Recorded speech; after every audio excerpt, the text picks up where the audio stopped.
Are you wondering why your CV has not been selected for interview? Why have you been rejected post-interview and what did you do wrong?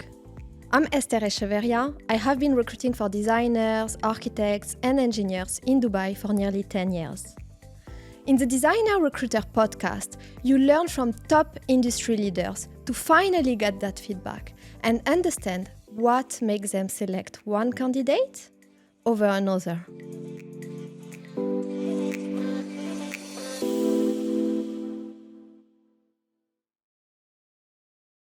Our first guest of the Designer Recruiter podcast is a mom and business leader.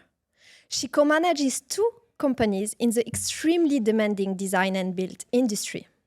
Ankita Jha, co-founder and director of Tripod Mena and Sanctuary Exotic, keynote speaker and author.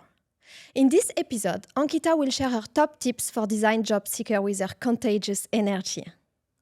Ankita, welcome to the show.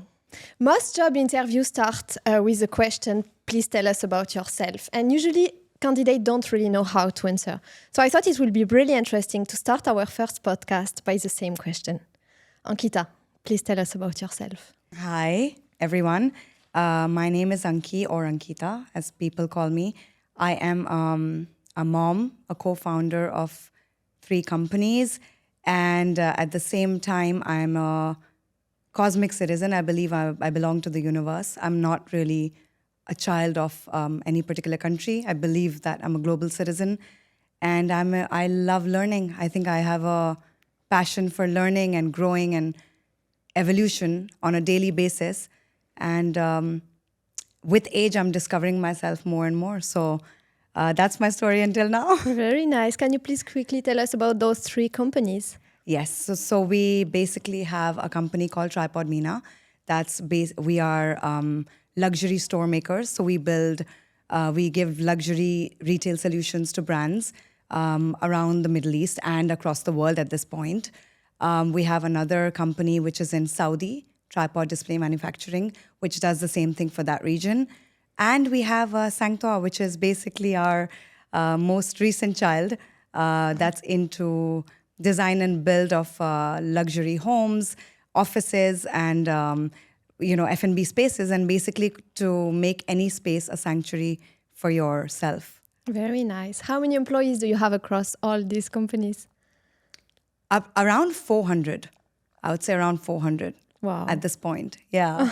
Congrats. How do you handle that? And what are, let's say, the main challenges when it comes to, first of all, handling your own employees, and then also when you need to hire more? Yeah. So we are, because me and my partner are co-founders, so we have a great rapport in terms of what he looks after and what I look after. But having said that, I think we built a database now. There's a one of like Tripod Mena and Tripod Display are on autopilot, simply because we already have the employees who look after those things, But when it comes to personal hiring or something that I will be dealing with the person directly, then it will go via me or via Cami or basically via the operations heads. But everything else is left to the HR, of course. For Sanctuary, it's entirely in our hands right now because it's a child, and we're literally picking and taking out people who we think will match the energies of the company and the vision that we have in our head. Okay. So what kind of what is your ideal candidate for Sanctuary at the moment? You say it's your baby company, so yeah. I think any ideal candidate must have the passion for growth for me. I think it's very essential that they are so fond of growing that they don't want to be in one position for a very long time. I want people who will join in as, a project, maybe a junior and then a project head and then becomes, is leading a team. I want people who will constantly grow, whether it's, your technical designers or your 3D visualizers or your project heads, but people who will constantly look at what next? What can I do bigger than this? So for us, passion is more important. Skills can be taught, honestly. That's interesting. Most clients are telling me the same, that in the industry you can see CV with 2 years here, 1 year here, and it is usually a deal breaker. And I agree. Candidates nowadays don't consider the importance of staying, especially the new generation. After 1 year in a company, they usually want to jump into another. So what kind of advice can you give to someone who's been 2 years in and starts looking for something else just because they are a little bored? Or That's a very interesting question because, in fact, recently I had a couple of resumes on my desk and I remember reading them, and one or two specifically caught my eye because those people were in and out of the company, of every company, in less than 2 years or 2 years. And for me, I think it's an automatic red flag because if you're not willing to wait and see how you can really fit into the system and grow, I feel like that's a bummer. If you're not able to really see that, where can I go from here? If you can jump so quick, that's a very short-term goal because it's mostly linked to finances. I'm getting a better offer. They're offering me this much more. Yeah. But in the end, it's a loss because you haven't really made it anywhere. Like, you say that a person can be the jack of all trades, but what's the point if you're not able to grow in a specific setting and you're not able to grow as a position? So I find that a big red flag. Like if I have a CV like that in front of my face, I probably would give it the last consideration if I don't have anyone left. Yeah. But for me, I would ask, like, why have you left every job in like a year and a half? But what would be a valid excuse though? If they tell you, for example, they had let's say restructuration or it was COVID time, would you accept this kind of excuse? Or if they just said the management was wrong, if they start criticizing their previous employers, what kind of answer will you consider acceptable for them leaving their previous job? COVID, yes. If COVID occurs every 2 years, then okay. But if not, then I think there's a problem with the person. Because if you're not, and like I said, it's not about one and one. It's not about two companies. If I see it a few times, and every company had some problem or the other, then clearly the ability of your being able to sit down and understand, where you're placed, I think you're kind of on the end, which has to change, not the companies, because every company structure is so different. The way they work is so different. The way they, treat their employees is so different. We have competitors where you cannot enter their offices. The workers cannot go into their offices at all unless they've gone through all the hierarchical levels. But for us, our workers can come and have tea with us or just say, hey, do you have a minute? We have time. But I feel like every company is so different. So if the person is constantly leaving, it leaves a very bitter effect on the employer because you feel like I train that person, they become a little bit into the role and then they leave. 100%. So then it's a waste of time. True. Yeah. So do you also allow promotion through your company? You said you want them to stay long term. So what is your key retention strategy and what do you offer your employees to stay? Yeah, 100%. So, when anybody joins, they need to know that there is no boundary wall. Like there is no ceiling here at all. So I remember there was a carpenter who had joined us. He was just at a carpenter, probably a very, very low salary, obviously. I don't remember the number, but it was really low. And but in terms of the market, we're one of the highest payers, right? But in carpentry, it is that is the number. Yeah. And I remember that boy had spent a couple of months with us, and he started telling us that, I want to stay a little bit after work, even in my overtime, and I want to look around. I want to understand these machines, and I want to understand the acrylic, and I want to understand. We were like, you're a carpenter, but if you want to understand all of that, go ahead and do it. And he did it, and he did it for about a couple of months, and then he came and said, you know what, I think I want to be a senior carpenter. We said, okay, go for it. If you can do it, worst comes to worst. If it doesn't work, we'll demote you again. Worst, what can happen? He became from carpenter to senior carpenter to foreman to the joinery head to the production manager in a matter of 7 years. Wow. So his salary went up by 10 times in less than 7 years because the guy said, I can do it. I will do more. I will do more. Like I've learned everything under the sun right now. I can guide people. I can tell them what to do. So for us, it's really essential to remember there is no ceiling. If you tell me today that I am a 3D visualizer, but at the same time I can bring you business in terms of business development, I'm still going to network, still going to get work for you. Great, there are KPIs on the table. Do it. What a beautiful story. That's so nice to hear. Yeah. Now on to, let's say now you need to hire a technical designer. They are very specific into their topic. And what are you exactly looking for in terms of CV and portfolio before inviting for the interview? First thing is, I think making sure that they worked in companies that I feel are above the level that we're at. Because we draw inspiration from people better than us. Yeah. That's how the world works. You look at people better and you say, I want to do that. That's one. Having the experience on ground, fantastic. Again, like I said, in terms of timeline, making sure that they've stayed with a company for a longer period to ensure that I feel that they have number one, some sort of loyalty towards the company and vice versa. And two is that they're able to harmonize relationships with the people around them. Really essential for me to see in order to call them in. Skill set for technical designers is everything, technical details. Like how detailed can you be?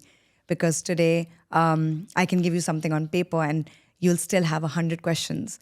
How soon can we go and avoid the back and forth and say, you know what, this is it. There's nothing you can ask me now. That is your skill set. That's how detailed some people are. And having said that, because the market is so volatile and so quick, I think the speed, if you take days on a single drawing, it's not going to work. For sure. Because at one point you're having multiple projects, it's not just one. So having someone on ground saying that, I have one project in hand and I'm going to be sitting and working in the drawings for the rest of the month, not going to happen. So I think it's a combination. But how do you assess that then? Do you do CAD tests or? Oh, yes. Yes. So the moment someone comes, the first thing is an interview. If we like them, we do a test, but we do the test in our offices. Okay. We do not allow it to happen outside. Yeah, because we've had some people, sadly, who've given fantastic tests.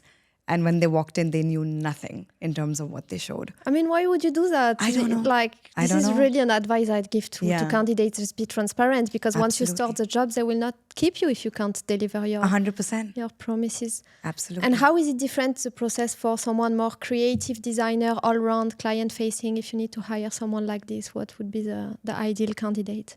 Ideal candidate first would be someone who knows what they're talking about. I think it's really essential that if you're talking about luxury, you need to know luxury. If you're talking about building, F&B outlets that are luxurious, you need to have sat in them for you to know what they feel like, right? Really essential. Two is the demeanor, how you carry yourself, in terms of, sadly, how you're dressed, how polite you are in terms of, and how you can put your word across without really creating an altercation or avoiding it as much as possible, because in this market, the client is usually right. So having said that, I think we look out for people who we always do step-by-step interviews. So it's never just one person, right? So if it'll be, for example, if it goes via, let's say, my partner, Cami, it'll come to me, or it'll go to our operations head. Two people have to take that call, not one. So it's like, I check energies, alignment, and then they check like real grilling stuff. Right. What do you know? So it always goes through that two-way process for us to see that, yes, that's a good fit, that not so much. Or somebody might say that, oh, they're amazing at the skill set, but when I meet them, I'm like, not going to work. Not going to work. This energy not happening here. So, it's interesting because that's the way we kind of hire. Did you ever have candidates really interviewing wrong, or what kind of red flag do you see during interviews in general? For candidates, you mean, right? Yeah. So I think the first thing is not having your documentation in place. It's such a sad thing when somebody tells me they're so creative and they have nothing to show. Yeah. Like, if you want me to go back to it after a couple of days or hours, I probably won't have time to run through it. That's your moment when you can show it, right? You take out your laptop, you show me your work, you show me what you've done. If you tell me, I've done so many brands, but I've worked on this, I'm like, okay, where's your laptop? Show me your work. They have nothing to show. Oh, I left it at home. Oh Bummer. My God. No, like you need to carry your documentation, that? Yeah. sadly. And also something as simple as, okay, there is a reference point. Resume is a reference point. Now, today, there is a possibility the company hasn't printed it, or maybe realize that you've come in early and they want to meet you early. At least have it in your hand to show. That's one. And I think very important how you carry yourself. Really important. Like it's visual value. If I see someone who walks in talking about building luxury spaces and they're not dressed for it, I feel like there's a mismatch. Like, but they don't need to wear a suit or anything like that, right? Because some not candidates are asking no, me, it's not necessarily. finance. They're creative. They can be creative as much as they want. Okay. But having said that, let's say the other portions of it, which is the remaining maybe 85% or 80%, I would still say formals are always the better choice because you cannot go wrong. Yes. And today's world is so beautiful. Look at the kind of stuff that's come out, right? It's not limited to those typical suits and you can do so much. But it's just that you're presentable, you're well planned, your phone is kind of on silent just to avoid that, that break and authenticity. I think just being who you are, not pretending like you're someone that you're not, and trying to show us a certain side which you think that we're going to love. But honestly, I'd have probably loved it if you were just yourself. I understand. That would but have some been better. candidates, though, feel very nervous during an interview because it's not a natural process. So do you allow this and then give them an excuse and try to make them comfortable? Or are you trying to do the opposite? Because some client will actually make them even more uncomfortable to see how they will react, for example, in front of the client in the future. Yeah, so what is your strategy and how much nervousness do you allow during the interview? So there's no strategy as such. But what I do realize is that, there are times when people have come in and they're really nervous and their hands are shaking and they're holding their papers and they're just like all over the place. And like, once again, I'll take it out. But I'll just be like, you know what, put your paper down, get a coffee, sit, tell me who you are. Let's start from there. Forget about this. Because if I get it, right, you're trying to get through a position. And sometimes it's we're all nervous, like I am now. Right? So we're all nervous at some point. The interviewer can be nervous. Absolutely. As a candidate, we never think about it. Right. So I feel like making them comfortable is really essential because you can lose out on a fantastic candidate if you kind of look at that as your basic point. That's not a deal breaker. If they're nervous in an interview, it's okay. As long as you get to know that they are really what they say they are. And then the nervousness, it's okay. It's a part of life, right? So we calm them down. We sit with them. We're like, put the papers away. Don't talk about the resume.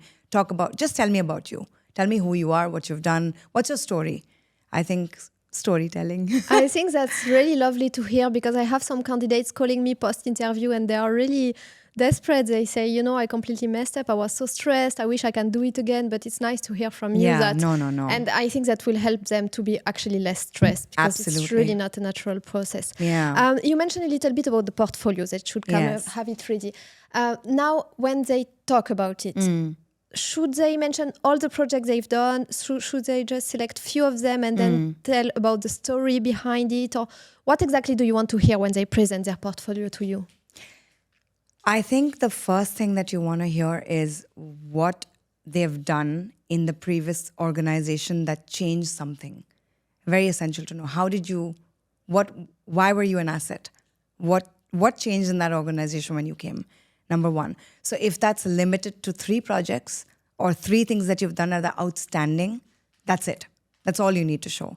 Like we don't, probably keeping in mind how busy people are as employers and the number of things everyone's handling, it's really tough to sit with a candidate for over an hour and have a chat, right? Yeah. Sometimes you're limited to like 25 minutes and that's it, in and out. Now, in that 25 minutes, you're not going to tell me your life history, but you can tell me how you made a difference.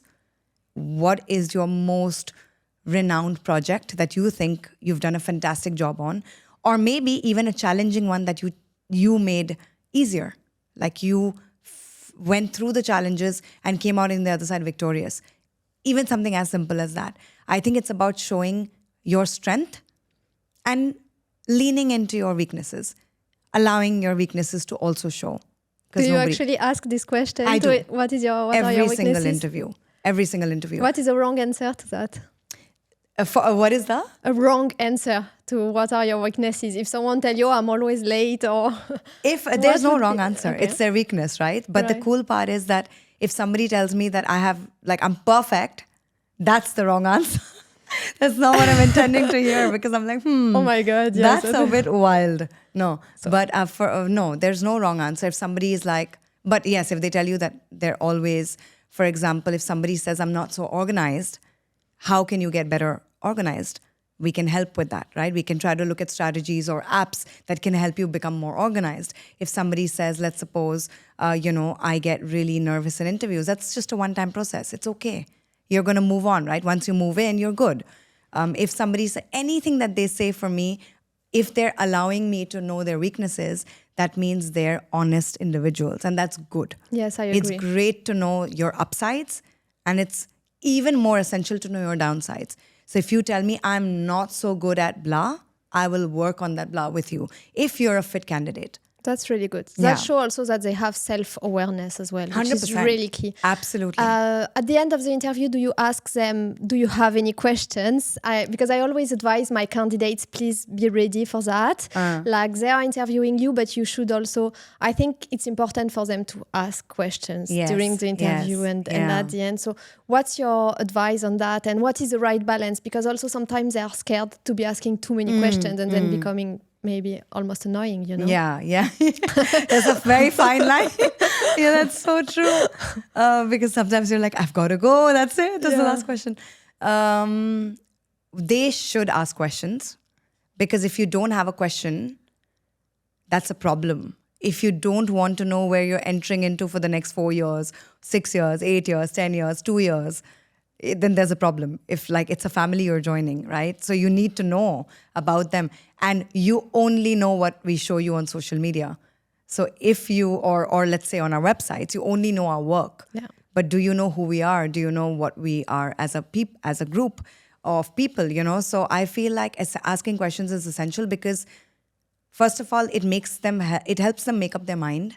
Like, I am now feeling that I'm fit to go into this organization because they are like me. Or sometimes people will, but the kind of questions that would be a put off would be like, what are your working timings? Because for me, I'm like, No. I'm here for an interview. You want to know that? Call the reception and ask. You have time for that as well. And what will show also is that they might only be interested by that, at what time they will be able to Exactly. leave, So and that's which like is a bit a of red flag that, yes. if I'm going to look at my watch when I'm leaving, Yes. I'm already asking you in interview number 1, what are your working timings? Yeah. Are you off on Saturdays and Sundays? Yeah, normally, but that's not what I meant when I said ask me questions. Yeah. Ask me questions about us, who we are, what we do. Okay. What are our strengths? What are our weaknesses? What is our goal, vision? If you're a part of an organization, you want to know where you're going, right? You want to know which way you're headed, because ultimately this is your umbrella for you to also do something in your future, which is going to help. This is your stepping stone. You need to know what you're stepping on. Yeah, 100%. So there are right questions to ask. There are wrong questions to ask. And the wrong questions are a big put off, sadly. And even if you try to ignore them, they stay with you, because you'll be like, lovely candidate, but I'm sorry. That was like a deal breaker for me, And then too many questions, yes, no. Especially when you know that your time is up, you're like, okay, I've really I got to think go. they need to read body language as well. Yes. If you start looking at your 100%. watch, and then means they start to slow And down. we don't in do the that, right? We don't questions. look at our watch because we feel like then they might get nervous. Yeah. So it's more of like, okay, I've asked you what I need to ask you. I'm done with that. Anything else, I can reach you later. I can reach anybody in your organization and find out. Lovely.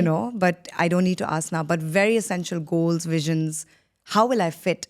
How can I help? And who are you as an organization? Where are you going?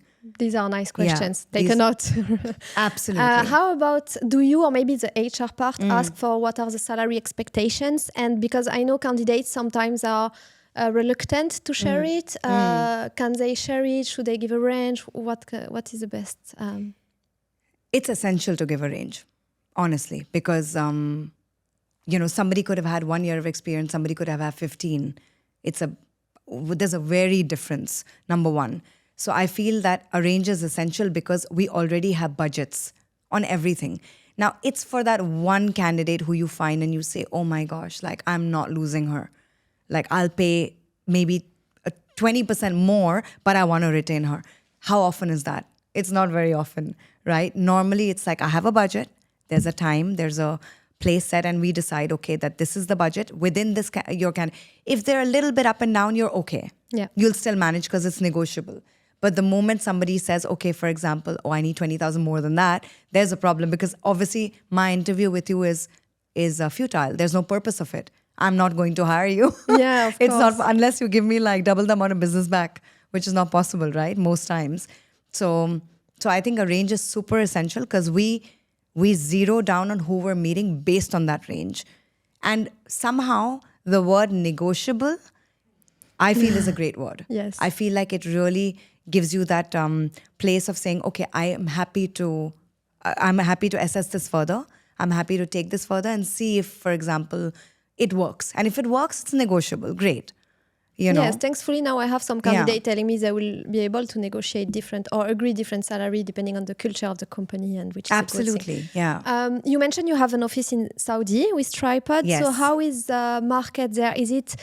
Do you find it more difficult to find suitable candidate, or do you have now people relocating from the UAE, or how is the hiring process? So our relocation is happening from the UAE, and we're hiring from around the world, like from India, from Bangladesh, from places, Kenya, a lot of places basically. But the thing is that the Saudi market is so, I would say it's on fire. So it's a beautiful place to be right now, because I feel like it's going to reach a place where, we wouldn't have dreamt of ever. Because we've seen the transition between 20 years ago and then when we were there 10 years ago. And when I see it now, it's like, wow. Like how fast things have moved and mobilized, and how fast they're making things happen. It's the best time to be a part of it. So our team is like growing in, and we're really focusing on that part. We're really focusing on the Saudi market. Exciting. Yeah. Tell us about your growing strategy in the next 5-10 years with Tripod and Sanctuary. So Tripod, I think our growth strategy would have to be market penetration, because we want to go into different places. Tripod our intention is to make it a network. Okay. Like at this point, we worked in more than 26 countries at this point, or not even 26, I think almost 30 countries we worked with Tripod. Base offices are already in 3. We're looking at making it into a huge network where anywhere in the world you go, whether it's Europe or Africa, wherever you go, you'll have someone assisting you from the brand, which is what we're looking at for the next 3 to 5 years as a plan. Sanctuary, on the other hand, Sanctuary is interesting because not only is it a brainchild, but it's also something that needed to be there, because we realized that the market's creativity is so limited. Like, people are not willing to think different. We saw designs going in and out that looked like replicas of previous designs, and there was nothing new. There was nothing fresh to see, right? So it became almost like we need to be there. And I remember the first office we'd done with Sanctuary was a friend's office in the Opus by Omniat. And the number of people that walked into that office, everyone took our number and said, who did this? Wow. Like, can we call them, and can we, reach out to them for our office that's coming up or our home? And I felt like there's such a disconnect between the creativity levels that people can have as of today, and keeping in mind another thing which is lacking is optimization of space. Because sometimes people create so beautifully, but the space is planned terribly. Okay. It's exactly the opposite. It's like your space is so bad in terms of planning, and it's aesthetically so beautiful. What's the point? If your property or your office or your home does not have real estate value at the end of it, it doesn't increase in value, what's the purpose? So we said these 2 or 3 things is what we want to bring in. Freshness, one, real estate value, optimizing what you can do. How do we make it in a way that actually tomorrow when you go to sell this or you go to like rent it, you'll get a higher value. Nobody looks at that, to be honest, today. And 3 is, of course, keeping in mind the space planning, that I'm giving you what you like. I am also giving it to aesthetically, but it needs to also be practical. I can't waste half the space that's available. So this is for Sanctor. I think it's going into this direction and making sure that we're one of the top companies that deals with this planning and this thought process. And of course, entering the hospitality space in a big way. Great. Yeah. You mentioned you are a mom and you have many businesses. So how is your work-life balance? Do you manage to switch off at all? Yeah, so because we're partners and we're together, I do. I do manage to switch off on certain days when I give myself that thing that I have to. For example, 1 week has gone by. I've been working till really late. I would plan the next week that I'm going to actually take a little break. Not off. We hustle every single day. We don't take it off. But what I do is that for that particular, for example, a day or two, I'll try to leave on time. I'll try to go early, try to go see, my kids' games or their basketball matches, or just be available for them to maybe just have a chit chat, watch a movie with them, or do anything.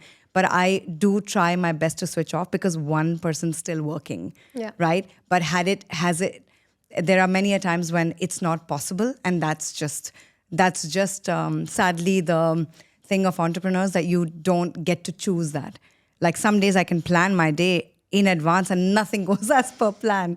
So it's like I'm going to leave at 5, everything's good. The client's in your office till 8:30 in the night, and where do you go from there? You cannot, right? And then there's still things to work on beyond that. So it's a very tough thing to balance. But I don't even say it as a balance. I would just say that you can never be perfect as long as you're trying to make it happen in your most authentic way. And you know that week by week you might be a greater parent, and today a greater entrepreneur, and tomorrow you'll be more productive, day after you'll be less productive. It's possible. Everything is possible.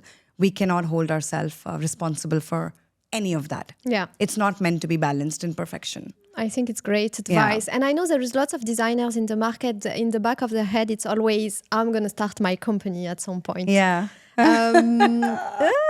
Should they? Is it for everyone? Yeah, what that's are a your discussion. tips on that? No, it's a fantastic thing if somebody wants to do it, but it's not for everyone. It's sadly the brutal truth is that everyone cannot be an entrepreneur. It's not possible. Because if I have a work-life balance and I need to go home at 6 and I need to be available to everything that's back home, I have a life and I want to plan it in certain ways. I'm sorry, that's never going to work.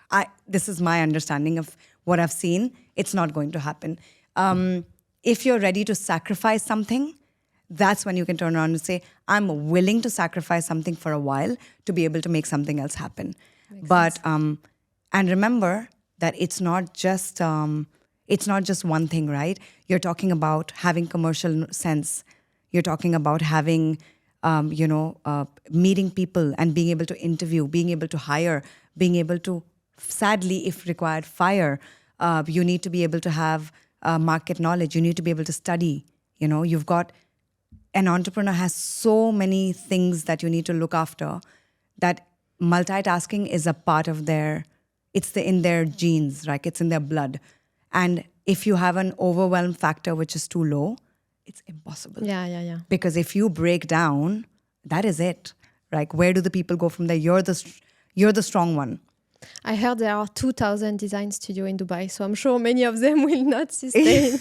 How about freelancers? Some people, lots of my clients are asking for freelancer for 2-3 months. Should someone just quit their job and have a freelance license and work a little bit with you? And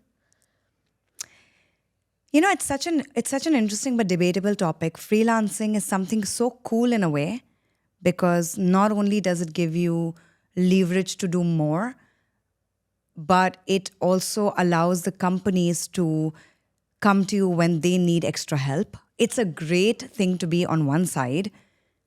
But however, having said that, I feel like if you're not a part of a structure, you can never know the thought process behind what I want to say or what I want to create. You can never know. especially when it comes to creativity. Impossible. Yes, maybe technical design possible, right? Because it's like on paper, this is it. There's nothing to think about. But when it comes to visualization, when it comes to things like where I need a creative input, I feel like freelancers, for me, would never be able to do the job. Never. They need to know who I am. They need to know how I think. They need to know not just me, but how my designers are thinking. What is the thought process? Those meetings, those catch-ups are so essential that I feel if somebody wants to quit their job and become a freelancer, unless you're really needing like 29 hours in the day instead of 24, go for it. But I think being a part of a structure is far healthier in the long run. And even when somebody tomorrow, if they want to go back to a job, let's suppose 2 years later, I say, I don't have enough work, I want to go back, there's a big break. And that break, as an employer, I will read, and everyone will read, not just me. So you'll consider that before you actually give an offer to them. So it's kind of a downside also. Right. Okay. To conclude today's very nice conversation, I wanted to ask one last question. It seems that you are really managing lots of companies, a family. Is it worth it? And do you have any regrets during your career? No regrets. It's a growth pattern. It's a life-changing process. When we were kids, we studied the story about the caterpillar becoming the butterfly. And if people are not becoming from caterpillar to butterfly, then what's the purpose of life? So I feel like it's really essential to put your dreams down on paper, make them happen. And it's so beautiful because the universe really works along with you when you have a path. It really works. I don't know how. It's manifestation, magic, who knows, right? But the story is that if you have something that you want to do, it'll find a way. So you need to make it happen. And it is 1,000% worth it, because when you look back at the journey and you will feel so proud of yourself, your kids at some point will say, wow, my mom and dad are doing so well. That's amazing to hear. I feel like they don't need time with us. They just need quality time. Quality time sometimes is 20 minutes, not 2.5 hours. Sometimes you could be sitting 2.5 hours and not speaking to them. I could speak to them for 25 minutes and get exactly what I needed in the whole day. So I feel it's like work on your dreams. Like they're so beautiful. Make them happen. And the universe will conspire to make sure it happens with you. Like you will never go back sorry, Thank you very much. I really love your energy, first of all. I love to hear about your journey, your ups and downs, and I think it will really help designers to really know where they are going. Thank you so much, I'm Ankita, glad. for Thank joining you us. for this. It's amazing. Thank Really you. happy to be here.